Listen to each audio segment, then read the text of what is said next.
né? Parece que o Gabriel deu uma entrevista bastante forte no final do jogo. Nós vamos trazer já. Isso, pro Eric Faria, da TV Globo, negando todos os problemas, etc., falando forte, falando alto e tal.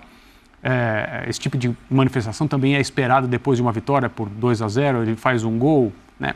E tá feliz, tá satisfeito, orgulhoso, é claro. Rapaziada, vocês já devem ter visto, o Gabigol largou o aço no repórter da Rede Globo, hein? E ó, foi repercutido aqui no programa da ESPN, tá? Repercutiram, óbvio, também a grande vitória do Flamengo. Finalmente, Flamengo! Muito obrigado, Flamengo! Flamengo que passou-lhe o carro no Fluminense. Pedrão, mas o Fluminense teve 70% de posse de bola. Esquentou a comida, outro foi lá, esquentou 70 minutos a comida, o outro foi lá em 30 minutos, tirou a comida no micro-ondas e comeu a comida, meu parceiro. Então, não adianta esse papo, essa história. Ganha quem faz o gol, ganha quem pega a bola e bota dentro da rede. Depois eu quero assistir até a entrevista do Fernando Diniz, ele deve estar lá chorando. Não, porque arbitrar... faça meu favor, rapaz. Toma vergonha na cara de vocês. Mengão campeão. Mengão campeão ainda não. Calma. Quarta de final. Vamos assistir aí o Linha de Passe, declaração do Gabigol, tá bem bacana, assiste até o final e vambora aqui pro vídeo, rapaziada. Maracanã, vitória do Flamengo, 2-0 para cima do Fluminense. O Flamengo está nas quartas de final da Copa do Brasil, o Fluminense se despede. Tivemos emoção no Morumbi, o Sport derrotou o São Paulo por 2 gols de diferença e a classificação tricolor paulista só veio na decisão por pênalti. Será esse o segundo tema do nosso programa. E já temos as imagens do Fla-Flu. Vitor Birner, dá para dizer que o Flamengo foi inteligente, né?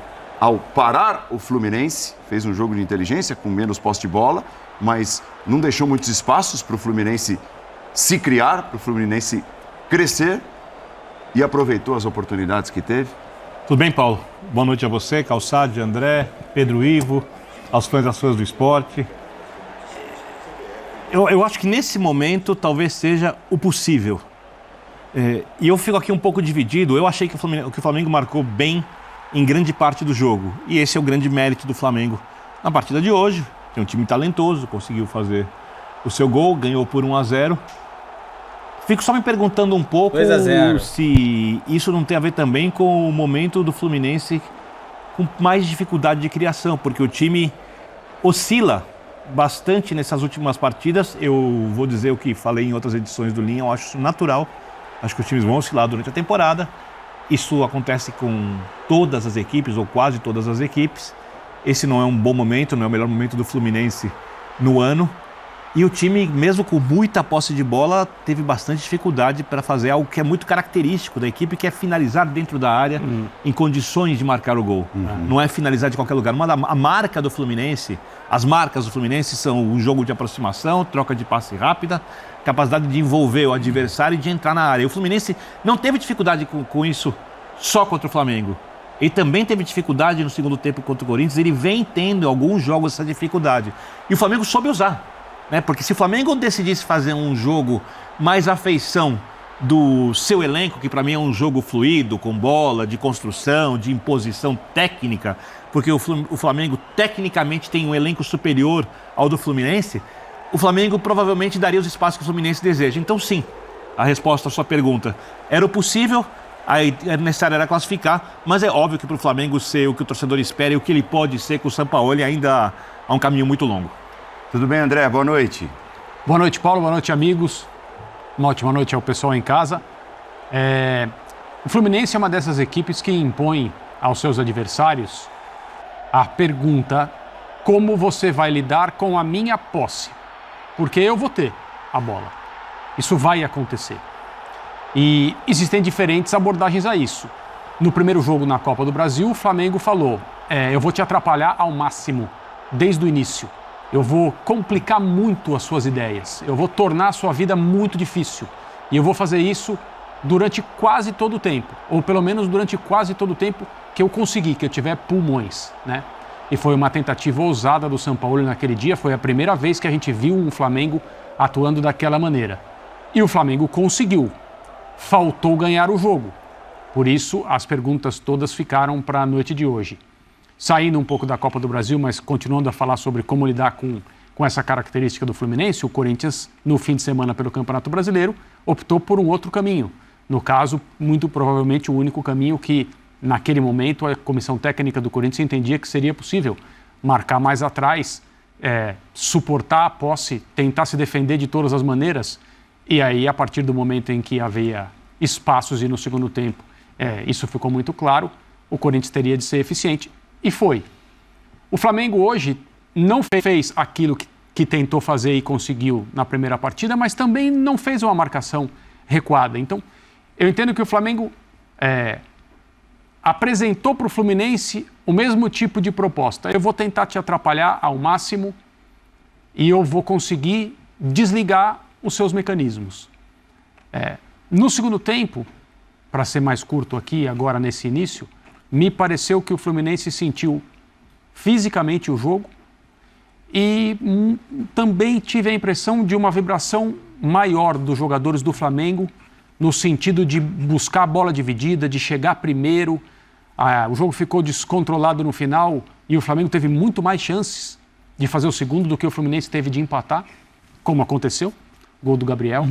E o resultado, para finalizar, é muito importante para o processo do Flamengo, que é um processo acidentado até agora por diversas maneiras, mas o resultado, especialmente por ser contra um adversário que complicou muito a vida do Flamengo nos últimos tempos, inclusive ganhando um campeonato estadual com todos os méritos, o resultado é muito importante para o trabalho do Sampaoli e dos jogadores do Flamengo a sequência na Copa do Brasil, eliminando o Fluminense. É melhor um percurso acidentado com classificação, Exatamente. Com vitória, né, Paulo Calçade? Olá, companheiros, olá para você que nos acompanha. Ganhou o Sampaoli, que é uma questão de montar uma equipe, encontrar uma equipe para jogar não só contra o Fluminense, mas vem aí um Flamengo, um novo Flamengo. Hoje foram 3 zagueiros, né? 3 zagueiros, vem aí a janela, quando tiver contratações, quem é que fica, quem é que sai. Ele vai com Gerson e Arrascaeta atrás do Gabigol, Pedro no banco, então um atacante, 2 meias, mais Eric e Pulgar pelo centro, laterais. Aí você enxerga um jogo mais travado, quer dizer, uma maneira de travar o Fluminense sem a bola. O Flamengo voltava, os laterais voltavam, ficava a linha de 4 no meio de campo, quer dizer, um bloco enorme, só o Gabigol, num Flamengo mais ativo na marcação. Eu acho que isso é muito importante para o Flamengo, para o desenvolvimento da equipe, não só para enfrentar o Flu, mas para o futuro também. Começar a extrair deste grupo um pouco daquilo que pensa Sampaoli a respeito do futebol. E é um formato que pode ser utilizado a qualquer momento. O jogo do Diniz teve alguns desfalques importantes, mas há uma queda de rendimento também individual no Fluminense que a gente não encontrava. Você encontrava geralmente o Cano resolvendo partidas ou inaugurando placares que depois iriam ser ampliados por ele ter marcado primeiro, e o Cano não está naquele momento. A gente enxerga o quê? Poucas oportunidades e bolas que ele guardava não está guardando. Isso já vem em alguns jogos. Isso faz a diferença. Não é? Porque é o Cano, o Ganso e um jogador específico que é muito importante, que é o Arias. John Arias, que ele é a flecha do arco do Ganso, que o Ganso vem na lateral, o Arias se movimenta e a bola entra. E assim, a bola não entrou, até porque você tem um Flamengo muito protegido. Então o Fluminense parou aí e ficou com, sim, para arredondar, os 2 tempos, 30% posse Flamengo, 70% para o Fluminense, nos 2 tempos. O jogo São Paulo e o Flamengo, aquele Flamengo que sempre lembrado da posse, do fantástico Jorge Jesus, ele é mais prático para enfrentar um time que fica com a bola. Olha o tempo de trabalho esse caminhão de posse de bola do Fluminense nem um pouco reflete volume de jogo e chances criadas, né, Pedro? Tudo bem, Paulo? Boa noite a você, André, Paulo, Vitor, de volta agora. Eu com você na bancada. Não reflete e não chega a ser uma novidade. Maio foi um mês muito problemático para o Fluminense. Se a gente for puxar numa régua mais criteriosa, esse trabalho do Diniz permite, depois do jogo do River, em 2 de maio, o Fluminense não conseguiu repetir essa coisa do caminhão o posse de bola transformado em caminhão de oportunidade, em caminhão de finalizações. O Ganso tem muita dificuldade. Só para dar um exemplo, que é esse que o Calça falou, é o arco, a flecha, o Ganso, o Ares, o Cano, essa bola não chega, o Fluminense tem muito problema. Só que o Vitor já se debruçou sobre o jogo, o André também, o Calça também. Você sempre fala, Birne, que tem 4 itens, você e o Calça, que determinam o jogo de futebol, né? Que é o físico, técnico, tático e... mental. O Flamengo ganha esse jogo, para mim, antes da bola rolar, importante. no mental. No mental. A gente se debruça muito sobre o que acontece com esse elenco milionário, estrelado, para muitos o melhor da América do Sul, acho que isso pode ser debatido, que falta entrega, mobilização e fome. E acho que onde sobra fome e mobilização e talvez um pouco de vontade de responder e de se provar é no duelo específico contra o Fluminense. A derrota ainda, antes da fase final do estadual contra o Fluminense, que acaba perdendo a Taça Guanabara, se não me engano ali, ela machuca o Flamengo, ela machuca o grupo do Flamengo. A forma como foi, né? A derrota na final machuca o grupo do Flamengo. Nenhum tropeço no ano machucou mais que o Fluminense. Então isso mobiliza. A gente lembra muito do tal 0x0, que parece que é o primeiro jogo com a cara do Sampaoli, o Fla-Flu, jogo de ida da Copa do Brasil. E hoje repete-se essa mobilização. Eu comentava até com alguns amigos, a gente passa a programação inteira falando projeção, quem vai, quem vence. E eu comentava, até tentando entender um pouco o que é o Flamengo, que eu achava muito pouco provável o Flamengo mobilizado contra um Fluminense em queda. O Fluminense está em queda, a gente pode falar isso. Não é uma crise, o trabalho do Diniz não é ruim, mas é uma queda, uma oscilação dentro de algo normal. Que eu achava muito pouco provável o Flamengo ou não se classificar ou ser abatido facilmente, como muitos já foram pelo Fluminense. E mostra isso no início. Acho que o André fala do segundo tempo, dava uma sensação de mais entrega. Eu vejo isso talvez até desde o início. O Flamengo hoje, ele é diferente. Ele é diferente no comparativo com os últimos jogos do ponto de vista da entrega. Ele é diferente do que a gente já projetou um dia desse grande elenco, de ter a bola, ele ser o caminhão de posse de bola. Quem imagina o Flamengo vencendo com 2x0 o Fluminense com 30%? Ele é diferente porque ele é um trabalho em estágio inicial. E ele em estágio inicial e o Diniz em estágio consolidado, ele vai ter que igualar de algum jeito. Ele iguala na mobilização, no fato do elenco estar mordido. E acho que hoje isso explica muito, talvez mais do que os 25% ali, se a gente dividir por 4, cada item que eu citei aqui anteriormente. O Flamengo se alimentou dessa mobilização. O Flamengo tenta virar. Não é porque ganhou, você está dizendo que é a chave da virada, não, mas é porque é uma vitória diferente. O ambiente de futebol do Flamengo desejava esse troco no Fluminense, o grande rival. Esse time acostumado a ser festejado como o melhor time do Brasil, perdeu o posto para o Palmeiras e perdeu o posto dentro do seu quintal para o Rio. Ele viu o Fluminense ser muito festejado pelo que o Fluminense fez com ele no estadual. Opa, essa turma está incomodando a gente. Esse pessoal aí de camisa de 3 cores está incomodando a gente. Isso mexeu com o Flamengo. Não acho a melhor das atuações, só que eu acho que o Flamengo soube jogar, fugindo um pouco das suas características. É um time que tentava pressionar no início, quando não dava, recuava, marcava em bloco baixo e saía quando dava. E no final do jogo, como já tinha acontecido contra o Cruzeiro, que ninguém talvez pudesse imaginar no início do campeonato, o Flamengo é muito mais perigoso quando ele atrai o Cruzeiro e sai espetando em velocidade, quando entra o Everton no segundo tempo, Cebolinha. Então, é um Flamengo diferente do que a gente imagina no início da temporada, nos outros anos, mas foi você que falou, era o que dava, era o necessário, era o que era possível hoje. É um trabalho em estágio inicial, o que dava para igualar hoje. Era na fome, era na mobilização. O Flamengo se mobilizou desde o início, da arquibancada para dentro. Isso. Dentro, parece que uma entrevista agora, desabafando um pouco do Gabigol para o colega Érico Faria, mostrando muito do que estava incomodado esse elenco, e acho que isso leva o Flamengo a executar bem seu plano de jogo. É curioso essa coisa que você fala sobre tomar o posto do Flamengo como primeiro time do Rio de Janeiro nessa temporada, né, até o momento, porque não é uma tomada só de ganhar, é da beleza do jogo. Sim. Porque o torcedor do Flamengo quer o time jogando futebol ofensivo, agressivo e bonito. E quem mostrou isso e conseguiu os resultados foi o Fluminense. Quando o Flamengo neutraliza isso e conseguiu em 2 partidas, o Flamengo começa a virar esse jogo, porque aí a gente poderia citar outros times, até o caso do Corinthians de ontem, esse time vivia ou até vive, não sei até que ponto, uma séria crise de confiança, por conta de várias derrotas na temporada, decepções, e principalmente está jogando muito abaixo do que pode, porque o Flamengo se classificar hoje contra o Fluminense, parabéns, perfeito, repito, fez o possível diante de toda a coisa que não aconteceu durante o ano, mas esse é um time para jogar muito mais. E o torcedor sabe disso, é que nesse momento não dá para esperar esse futebol. Esse futebol não vai acontecer do dia para a noite, apaguei a luz, acendi a luz, reapareceu o futebol. Não, isso é um processo, é uma construção de um técnico, que é o Sampaoli, que detesta jogar dessa maneira que ele jogou hoje. Sim. Não tem a cara dele. Sim. Ele se adaptou às circunstâncias e à avaliação do especialista em futebol, um cara que já trabalhou em alguns mercados, grande conhecedor do jogo, que ela falou, eu preciso jogar assim para passar. Ele conseguiu. Então, parabéns. Agora, eu espero, ao longo do ano, outro futebol do Flamengo. Eu imagino que o torcedor também espere. Mas foi o Fabrício Bruno que, no fim de semana, deu uma entrevista e uma declaração dizendo não dá pra gente fazer o jogo que fez contra o Fluminense e depois 3 jogos... 3 jogos GM.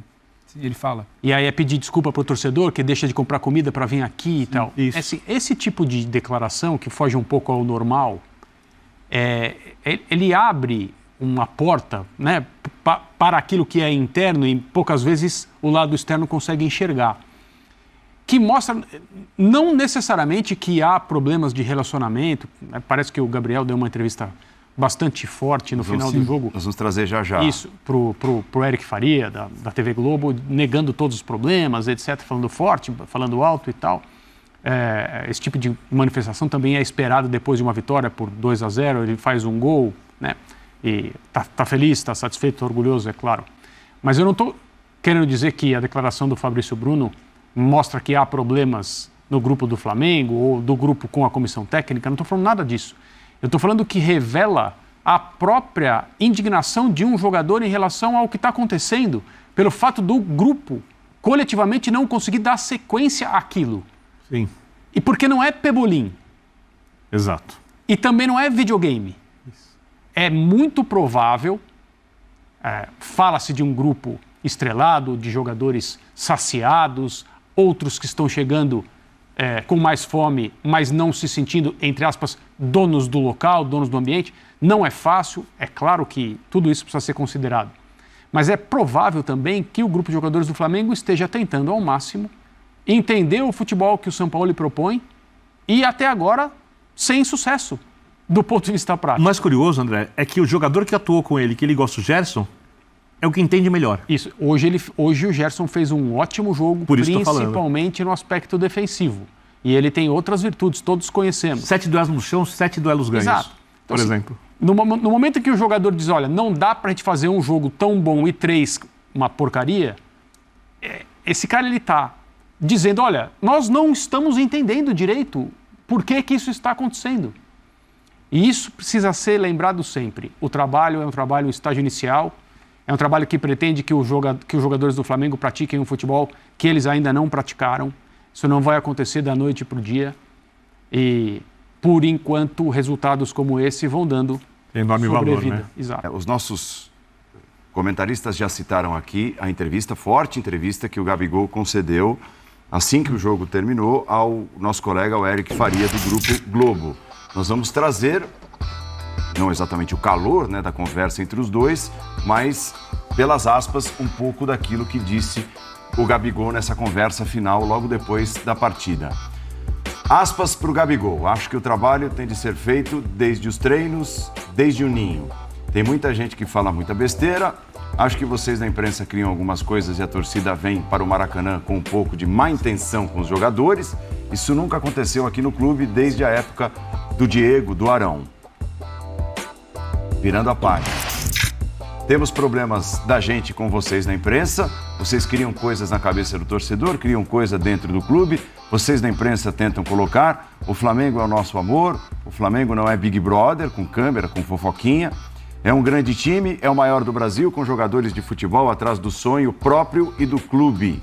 E por fim, essa terceira e última tela, traduzindo um pouco daquilo que ele disse ao Eric, os resultados estavam acontecendo, só que não é igual a pão, que entra a massa e sai pronto. Sampaoli tem o DNA do Flamengo, o jeito do Flamengo, parece que está aqui há anos. O Abel está há 3 anos, o Diniz há 1. Você vê o desempenho deles. Não é porque perderam que o Diniz tem de ir embora.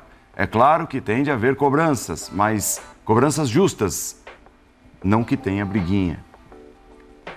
É porque, assim, a conversa no começo da semana, antes do jogo de hoje, o elenco está rachado, existe problema de relacionamento, o time não desempenha, não joga muito por conta exatamente do que acontece nos vestiários, né? Então, essa foi a resposta, digamos assim, do Gabigol a parte disso tudo que vinha sendo discutido nos últimos dias. Antes de qualquer coisa, eu respeito muito a posição do Gabriel, o gol que ele faz, a classificação, ele tem tamanho para propor esse tipo de reflexão com a resposta dele, mas respeito também, acima de tudo, o conhecimento do Eric, que fez a pergunta, que vive há muitos anos o Flamengo. E ele em nenhum momento falou, ele ficou muito de não ter briguinha, tipo, querendo dizer que aquilo ali não pode ser a maior pauta. Falta uma unidade, só que isso talvez, e a gente falou isso aqui durante a programação, isso é comum, um grupo de mais de 30 pessoas, heterogêneo, como temos aqui na TV, em qualquer ambiente de trabalho. Talvez o Gabriel questione o tamanho que a coisa tomou, querendo pautar como se aquilo ali fosse o único motivo do não desempenho do Flamengo, do mau desempenho do Flamengo. Agora, é a eterna briga, né? Ganhamos, então vamos pra cima, não tem briga, tá tudo bom. Gabriel, abraço, Davi Luiz na comemoração do gol, que seria a notícia, a informação, né? Tem o grupo do Davi, o grupo do Gabriel, e tá tudo bem, porque são pessoas diferentes, momentos diferentes de chegada no Flamengo.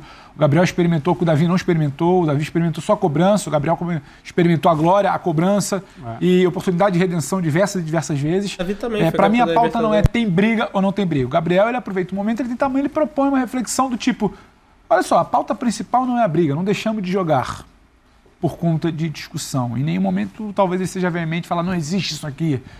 Não. Ele evita propor na Big Brother, não tem que viver de fofoquinha, aí é um outro debate mais amplo. Só que é o papel dele, ele ganhou. Talvez ele não desse essa entrevista, um Flamengo eliminado, e aproveitou. E tá tudo bem, o papel do Gabriel é esse também. O Gabriel tem tamanho para isso. Repito, acho que não tem que passar, mas a falta de uma unidade, e a gente não pode se apegar apenas ao desempenho de jogo de ida, jogo de volta e classificação. O Flamengo tem problemas, e problemas maiores de comando, de troca, de ruptura. São Paulo fala de processo, de quebra de processo, início de trabalho. O Flamengo tem problemas maiores, muito debatidos, eles estão lá. Se há uma falta de unidade do grupo para se fechar e falar, vamos lá, e talvez isso ocorra com o Fluminense, porque o Fluminense magoou, estava aquela espinha atravessada, também está lá. Agora, reflexão, será que é só a crise interna, porque ela vai existir sempre? Será que o Tom Gabriel está na função de líder do elenco, de baixar a temperatura de algo que saiu do vestiário e também faz parte do jogo? Não vejo algo como o repórter está errado, a imprensa não vale nada, o Gabriel é o justiceiro, porque a bola entrou. Gabriel, até semana passada, era o cara que queriam debater se estava fora de forma ou não, e que quando sai a prévia da escalação ontem, mas o Pedro fora, então assim, também é interessante... Não, só porque... Eu interpreto de um jeito diferente do seu. Não, tudo bem. Eu acho que a fala permite várias interpretações. Quando eu assistir, eu vou ter uma ideia melhor. Lendo o que foi dito, ele nega as informações. Não, é porque tem também, tem um contexto das perguntas, quando elas são colocadas. E o Eric, ele é muito veemente, estava acompanhando aqui as perguntas, ele fala, então tem problemas? Aí que ele sai no... Tem problema da gente com vocês, né? Que ele fala, não existe... Tem problema, então, dentro do grupo, tem problema da gente com vocês. Então, assim, tem uma construção, e aí também não só impressão, de informação, Vitor. Tá. Não é a maior unidade dentro do vestiário do Flamengo, não era em 2019. Então, assim... Não, eu só ia dizer uma coisa... Só para dizer que isso não é o maior problema. É muito rápido. E tem também um erro de posicionamento na hora de escolher as palavras. Da gente com vocês, vocês quem? Vocês da imprensa, pelo texto que o Paulo leu, ele fala duas vezes, vocês quem? Porque às vezes fica essa coisa, como se todas as pessoas que trabalhassem na imprensa fizessem parte de um grupo homogêneo, coletivamente unificado, que tem a mesma opinião. Mas eles enxergam e diz as mesmas coisas. Então, cara... Inclusive, só uma coisa, professor. Inclusive, a comunicação hoje, eu diria, não profissional, que é gigantesca, que acaba virando imprensa. Isso. E a gente ouve algumas perguntas na coletiva que vem daqueles satélites que ficam girando em torno do Flamengo. Então, e outros clubes, Birner, também tem. Falando dos youtubers, para com isso, Calçado. O que ele diz é o seguinte, que quem fez a matéria foi o Eric Faria com o Caemoto, e eu acredito neles também. Essa turbina, a torcida... A torcida vai de uma vontade pro Maracanã. Eu vi a torcida vaiar esse ano o Vitor Hugo, goleiro, de uma forma cruel. E eu não acho que aquilo tenha sido turbinado pela imprensa. O jogador colocava o pé na bola, goleiro, e ele era desestabilizado pela arquibancada. Então a chance dele falhar e ocorrer uma tragédia era gigantesca. E ninguém se preocupou com isso.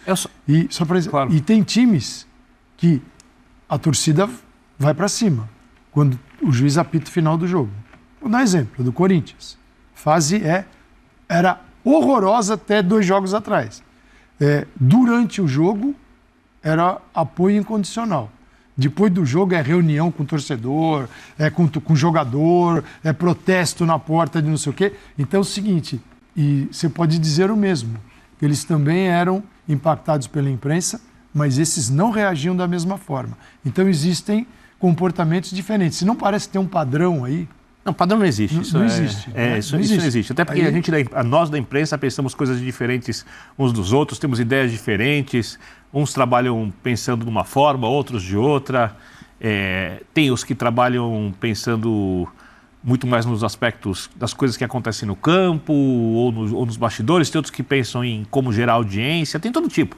Isso, como em qualquer mercado, sem criticar o que é certo e o que é errado, cada um escolhe o seu caminho e, obviamente, os caminhos não são sempre iguais. O que me chama a atenção nisso é porque, só para explicar para quem está nos assistindo, se algo sai em um lugar que costuma dar informações muitas vezes equivocadas, a gente pode falar, opa, foi mal checado. Quando algo é divulgado por várias pessoas diferentes e alguns profissionais sérios, é porque saiu de algum lugar do clube. A notícia saiu de algum lugar do clube. Porque, e isso foi divulgado... Como sai a escalação? Isso. Isso foi divulgado quando eu perguntei... Ele disse, normal. Eu estava em férias, inclusive sem internet por parte do meu tempo, e eu li muito por alto. Eu fui aqui e perguntei para o Pedro, aqui quando estava tendo a entrevista... Só até para complementar, Pedro falou assim... A cronologia. No início da semana, em vários lugares, sai a informação do afastamento do Marinho. E aí é uma questão interna, uma problemática ali disciplinar.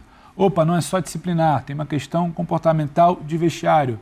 Opa, não é só um Gabriel com o Davi Luiz, que era antes inicial, é algo maior. O Landim tem que ir ao CT. Olha, rapaziada, eu tenho uma opinião sobre isso, cara, assim, que tem problema dentro do Flamengo? Tem problema, é claro. São jogadores vaidosos, são jogadores que conquistaram o que conquistaram. Agora, o Gabigol, meu amigo, venceu o jogo, ele vai lá e vai dar no meio, parceiro. O Gabigol, o cara ganhou o jogo, o cara fez o gol, apesar de eu ter ficado puto com ele, que ele perdeu aquele gol lá, desesperado, doido pro Flamengo vencer, o cara me impede o gol na cara, mas tá tudo certo, depois ganhou. E ganhou o jogo e depois o cara vai falar, e agora tem que aguentar, meu parceiro, agora tem que aguentar. Que tem problema? Tem problema, gente. Foi o que o Biner falou ali, saiu no Globo Esporte, saiu no Vene Casagrande, a gente comentou aqui no canal também, e cara, ainda bem que saiu, porque de repente foi isso que fez com que esses caras tomassem vergonha na cara e vencessem o jogo de hoje, entendeu? Segue o baile, Mengão classificado, rapaziada, dá aquela moral, se inscreva no canal, se não se da notificação, deixa o like, tamo juntão, saudações rubro-negras.